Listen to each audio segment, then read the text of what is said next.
ఆంధ్రప్రదేశ్లో కూటమి ప్రభుత్వం కొలువుదీరి అక్షరాల 16 నెలలు పూర్తయింది. ఈ 16 నెలల కాల వ్యవధిలోనే రాష్ట్ర వ్యాప్తంగా 10 లక్షల కోట్ల రూపాయలకు సంబంధించినటువంటి పెట్టుబడులకు సంబంధించినటువంటి ఒప్పందాలు జరిగాయి. అయితే విశాఖ కేంద్రంగా జరుగుతున్నటువంటి భాగస్వామ్య సదస్సులో కూడా మొదటి రోజు 8 లక్షల కోట్లకు పైగా పెట్టుబడులకు సంబంధించినటువంటి ఒప్పందాలు జరిగాయి. రెండవ రోజు కూడా భారీగా పెట్టుబడులకు సంబంధించినటువంటి ఒప్పందాలు జరిగేటువంటి అవకాశం ఉన్నట్లుగా అంచనాలు అయితే వేస్తున్నారు. అయితే నిన్న జరిగినటువంటి ఈ ఒప్పందాల ద్వారా ఎన్ని లక్షల మందికి ఉద్యోగ ఉపాధి అవకాశాలు దక్కబోతున్నాయని తెలుసుకుందాం. ప్రస్తుతం కూటమి ఎమ్మెల్యే విష్ణుకుమార్ రాజు గారు మనతో ఉన్నారు, వారితో మాట్లాడదాం. సార్ నమస్తే అండి. నమస్తే అండి. సార్, విశాఖ కేంద్రంగా భాగస్వామ్య సదస్సు జరుగుతోంది. కూటమి ప్రభుత్వం కొలువుదీరి 16 నెలల కాలంలోనే రాష్ట్ర వ్యాప్తంగా 10 లక్షల కోట్ల రూపాయలు పెట్టుబడిగా వస్తాయి. విశాఖ కేంద్రంగా 6 లక్షల కోట్ల రూపాయలు పెట్టుబడిగా వచ్చాయి.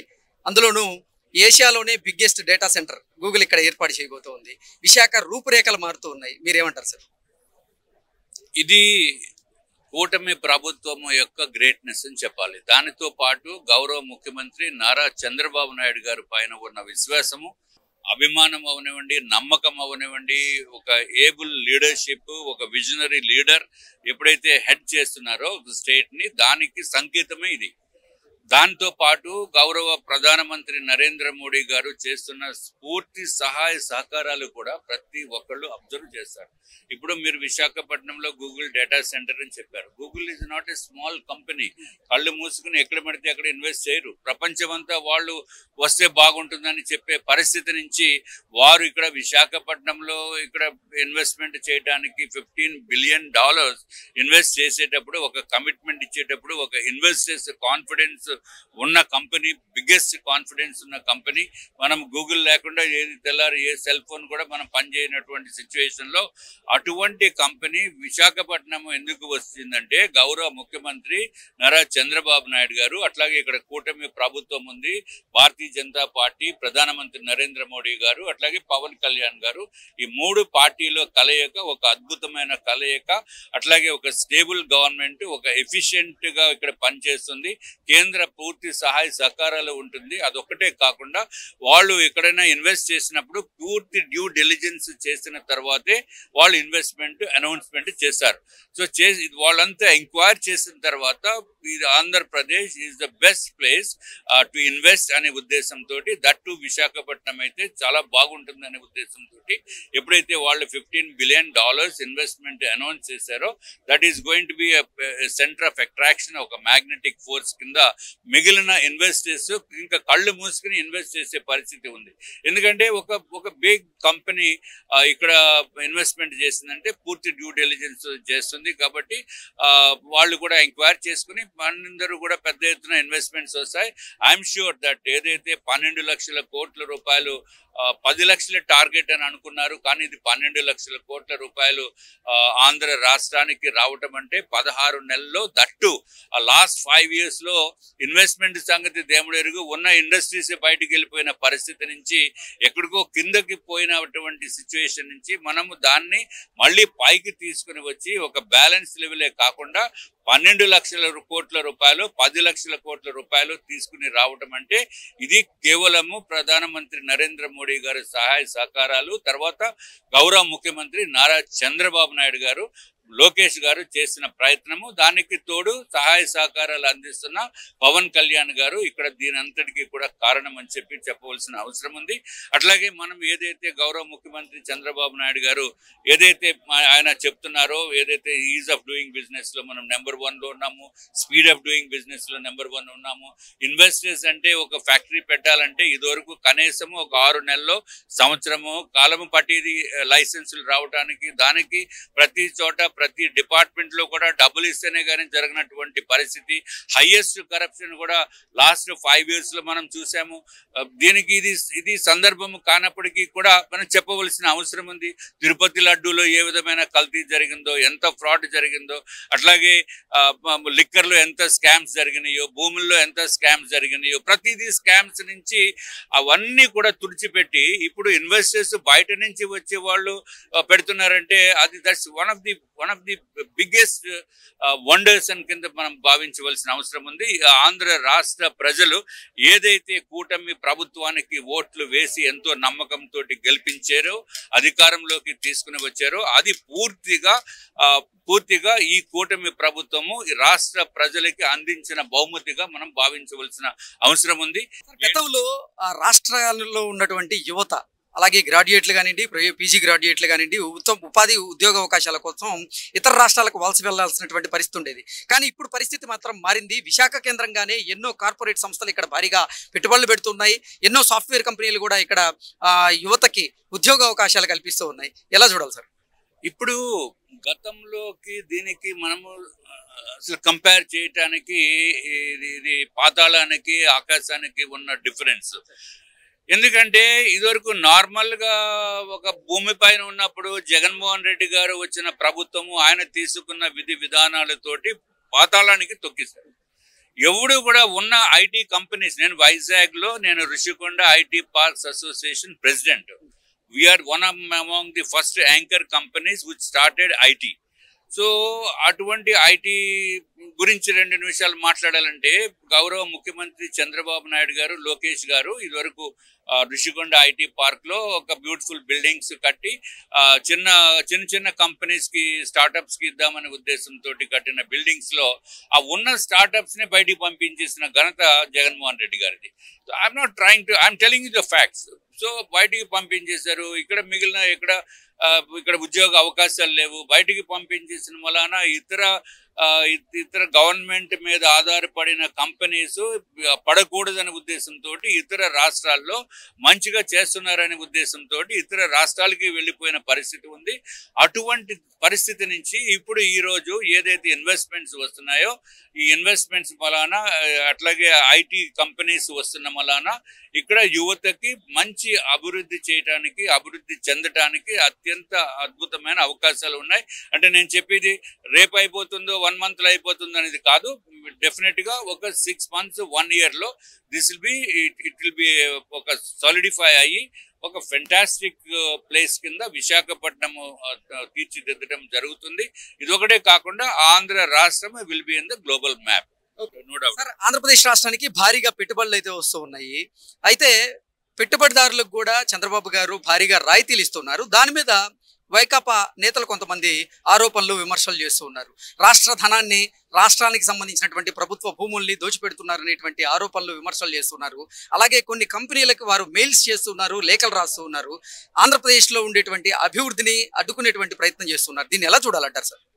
ఇప్పుడు దురదృష్టకరము, బాధాకరమైన విషయం ఏంటంటే 2019 ఎలక్షన్స్ లో ఆనాటి ముఖ్యమంత్రి పదవిని ఆశించి గౌరవనీయులు అవనవండి, లేకపోతే గౌరవనీయులైన రాజశేఖర్ రెడ్డి గారి కుమారుడు అనే ఉద్దేశంతో ఒక సింపతి, ఒక్కసారి ఛాన్స్ అని చెప్పి ఆయన అందరూ తలపైన చేతులు పెట్టి ఒక్కసారి ఛాన్స్ ఇవ్వండి అంటే, అయ్యో పాపం ఒకసారి ఇస్తే ఏమవుతుందిలే అని చెప్పి ఇచ్చారు.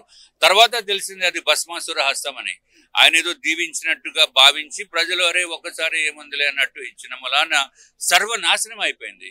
ఉన్న ఇండస్ట్రీస్ బయటికి పోయినాయి, అన్నీ కూడా సర్వనాశనం చేశారు. సరే, ఇప్పుడు వాళ్ళు మాట్లాడుతున్నది కామెంట్స్ చూస్తే అది అవివేకమైన కామెంట్స్. ఫస్ట్ పాయింట్, మనము ఎవరన్నా మీద మనం మాట్లాడాలంటే ఇట్ షుడ్ బి పాజిటివ్ గా, కన్స్ట్రక్టివ్ గా క్రిటిసిజం ఉండాలి. Criticism also is acceptable provided it is in the right and appropriate way. ఇప్పుడు వాళ్ళు భూములు ఇచ్చేస్తున్నారు, మీరు ఫ్రీగా ఇచ్చేస్తున్నారు, లేకపోతే తక్కువ ధరకు ఇచ్చేస్తున్నారంటే ఏమైనా ఉన్న బిల్డింగ్స్ ని తీసేసి అక్కడ భూములు ఇస్తున్నామా? మనం పుట్టినప్పటి నుంచి, పుట్టక ముందు నుంచి, మీ తాత తండ్రుల నుంచి ఆ భూములు ఖాళీగానే ఉన్నాయి అక్కడ. అరే దాన్ని ఇన్వెస్ట్మెంట్ చేసి దానికి మీరు అట్రాక్ట్ చేసి ఆ భూములు ఇస్తే తప్పేముంది? మీరు ప్రజెంట్ రేట్ అనేది కాదు, what you are doing with that. You have thousands of acres of land lying empty. అదే ఎంటీగా పెట్టి మీరు దాన్ని అలా వాడకుండా వదిలేస్తారా? అది ఎట్లాగది? మీరు దాన్ని తీసుకొచ్చి ఒక ఇండస్ట్రీని తీసుకొచ్చి, ఒక ఇన్వెస్ట్మెంట్స్ని తీసుకొచ్చి, ఒక ఫ్యాక్టరీని తీసుకొచ్చి అక్కడ వేలాది మందికి ఉపాధి కల్పిస్తే అది బెటరా, లేకపోతే భూములు ఖాళీగా ఉంచుకొని దాచుకుంటే బెటరా? See, that is ridiculous way of argument, and వీళ్ళకి వైసీపీకి నిద్ర పట్టదు. Let me tell you very clearly, ఈ ఇన్వెస్ట్మెంట్స్ సదస్సు అయిన తర్వాత జగన్మోహన్ రెడ్డి గారికి పాపము ఆయన ముందే కొంచెం మేలుకుని ఉండాలి, కొంత సైకలాజికల్ ట్రీట్మెంట్ కూడా తీసుకోవాల్సిన అవసరం కూడా రావచ్చు. ఎందుకంటే ఇది ఊహించినటువంటి విషయం. మాకే అరే ఏదో కూటమి ప్రభుత్వం హామీ ఇచ్చిన విధంగా 5 సంవత్సరాల్లో 20 లక్షల మందికి ఉద్యోగ ఉపాధి అవకాశాలు కల్పిస్తామన్నారు. కానీ నిన్న జరిగినటువంటి ఒక్క ఒప్పందం ద్వారానే 13 లక్షల మందికి ఉద్యోగ ఉపాధి అవకాశాలు దక్కబోతున్నాయి. మరి ఇంకా 3.5 సంవత్సరం ఉంది. ఆ 3.5 సంవత్సరంలో కొన్ని లక్షల మందికి ఉద్యోగ అవకాశాలు కూడా దక్కేటువంటి అవకాశం ఉంది కదా. 100% కరెక్ట్. ఏదైతే కూటమి ప్రభుత్వం అవనివ్వండి, అప్పుడు front end runner Telugu Desam party ఉంది కాబట్టి వారు ఏదైతే కమిట్మెంట్స్ ఇచ్చారో ఆ కమిట్మెంట్స్ అన్ని కూడా ఫుల్ఫిల్ చేస్తున్నారు. ఆ కమిట్మెంట్స్ దాంట్లో భాగంగా 5 years లో 20 lakhs people కి ఉద్యోగాలు ఇస్తామన్నారు. That's what is going to happen. You see at the end of the 5 years 20 lakhs people కి ఇక్కడ ఉద్యోగ ఉపాధి అవకాశాలు వస్తున్నాయంటే వీళ్ళంతా కూడా majority of the people are going to be from Andhra. అంటే వాళ్ళు తల్లిదండ్రుల దగ్గర నుంచి లేకపోతే వాళ్ళ బంధువులు అందరూ కూడా ఒక చోట ఉండి అక్కడే ఉద్యోగం వస్తే అది ఎంతో ఆనందంగా ఉంటుంది. ఇది మానేసి ఇక్కడి నుంచి ఎక్కడో బెంగళూరు వెళ్ళు లేకపోతే దుబాయ్ వెళ్ళు అక్కడ ఏదో చిన్న చిన్న పనులు చేసుకుని సంవత్సరానికి ఒక్కసారి ఇక్కడికి వస్తే అది బెటరా ఇది బెటరా? సో ఇది YCP, I'm very very sorry to say, వాళ్ళకి ఎలాగా మాట్లాడాలో కూడా తెలియనటువంటి పరిస్థితి, మెంటల్ వచ్చిన పరిస్థితి ఉంటుంది. ఇది అయిపోయిన తర్వాత చూడండి వాళ్ళకి నిజంగా నిద్రలు పట్టవు. అరే ఏంటి ఎంత అని చెప్పి దీని మీద ఏ విధంగా కామెంట్ చేయాలా లేకపోతే అనే భావనతోటి ఉంటారు తప్ప వాళ్ళు destruction mode of the their mandate అవనివ్వండి, their agenda is only for destructive nature. First వాళ్ళు వచ్చిన తర్వాత ఏం చేశారు? ప్రజావేదికని కూల్చేశారు. What is Prajavedika? మీరు కావాలంటే ఇక్కడి నుంచి తీసుకెళ్లి వేరే దాంట్లో పెట్టుకోవచ్చు. ఇప్పుడు చంద్రబాబు నాయుడు గారి ఇంటి పక్కన ఉంది కాబట్టి ఆయనకి ఇష్టం లేకపోతే వారు దాన్ని తీసుకుని వచ్చి అది పిఈబి building, you can do it, you can put it in your place where ever you want. అది మానేసి డిస్ట్రాక్షన్ ఏంటంటే దరిద్రము, అంతకంటే దారుణం ఏముండదు. అన్నం పెట్టి అన్నా క్యాంటీన్లు కూడా ఎవరన్నా మూసేస్తాడా? కావాలంటే జగనన్న క్యాంటీన్ అని పెట్టుకోవచ్చు కదా. మన 5 రూపాయల బదులు నువ్వు 0 ఫ్రీగా పెట్టు, ఎవడొద్దన్నాడు? సో ఇటువంటి డిస్ట్రక్టివ్ నేచర్ తోటి ఉన్న వ్యక్తుల గురించి మనం మాట్లాడితే ఆ నెగటివ్ వైబ్రేషన్స్ మనకు కూడా వస్తాయి. So let me not talk much on that. But Andhra రాష్ట్ర ప్రజలు they are really very very very very అదృష్టవంతులు అని చెప్పాలి. తప్పనిసరిగా ఇంత అదృష్టవంతులు ఎవరైతే ఓట్లు వేశారో నెక్స్ట్ జనరేషన్ గురించి మీరు చేసిన మంచి పని, అది ఆ రిజల్ట్స్ ఈ జనరేషన్ లోనే వస్తుంది, నెక్స్ట్ జనరేషన్ కూడా దాని ఇంపాక్ట్ ఉంటుందని చెప్పి తెలియజేసుకుంటారు. చివరిగా ఎన్డీఏ కూటమి నిన్న బీహార్ ఎన్నికల్లో ఘన విజయం సాధించింది, దాని గురించి ఏమంటారు? ఎప్పుడైతే కలెక్టివ్నెస్ ఉంటుందో, మీరు ఎన్డీఏ ప్రభుత్వంలో ఎన్డీఏ కూటమిలో Telugu Desam party is also one of the partners in that, and Pawan Kalyan garu also one of the partners in that. అక్కడ ఎక్కడైతే బీహార్లో జరిగిన ఎన్నికల్లో ఎప్పుడూ కూడా బీహారు రాష్ట్రం చరిత్ర చూస్తే 202 సీట్లు ఎన్డీఏ కూటమికి లేకపోతే భారతీయ జనతా పార్టీకి, మిగిలిన వాళ్ళకి ఇంత హైయెస్ట్ మెజారిటీ ఎక్కడ రాలేదు. మనము ఆంధ్ర రాష్ట్రంలో మనకు వచ్చిన ఈ మొన్న జరిగిన ఎన్నికల్లో 164 సీట్లు వస్తేనే మనం ఎంతో అద్భుతం అనుకున్నాము.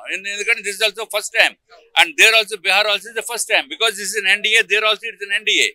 కాబట్టి ప్రజల అమాయకులేం కాదు. ప్రజలకి ఎవరు అయితే మనకి మంచి భవిష్యత్తును వస్తుందో అవన్నీ కూడా నిర్ణయించే అవకాశం వాళ్ళకు ఉంటుంది, ఆలోచన శక్తి ఉంటుంది.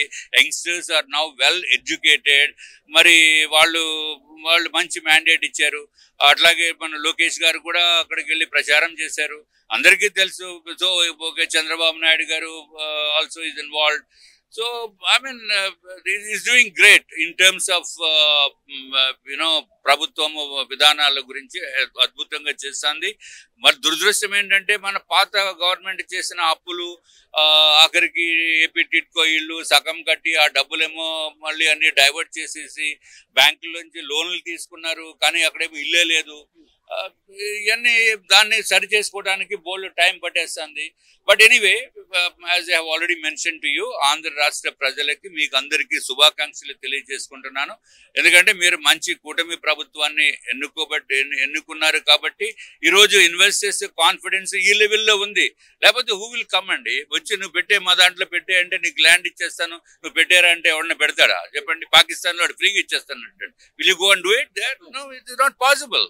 So in the same way ఆ స్పిరిట్ తోటి మనం చూడాలి.